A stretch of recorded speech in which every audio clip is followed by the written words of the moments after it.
যাদের হার্ট দুর্বল তারা দয়া করে আমার এই ভিডিওটা দেখবেন না।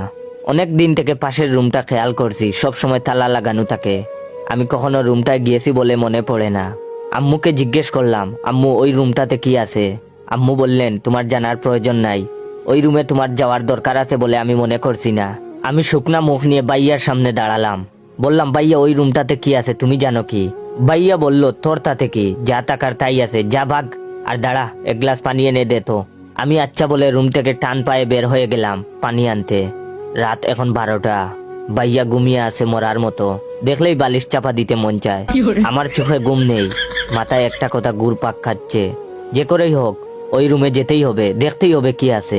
বিছানায় ঘন্টা খানেক গড়াগড়ি করে উঠে গেলাম ভাইয়ার পাশ থেকে। নিঃশব্দে গুটি গুটি পায়ে ঘর থেকে বের হয়ে পাশের রুমটার সামনে দাঁড়াতেই ঘড়িতে সুনান দিল, এখন রাত 1:30 বাজে। উফ, এই ঘড়িটা 8 ঘন্টার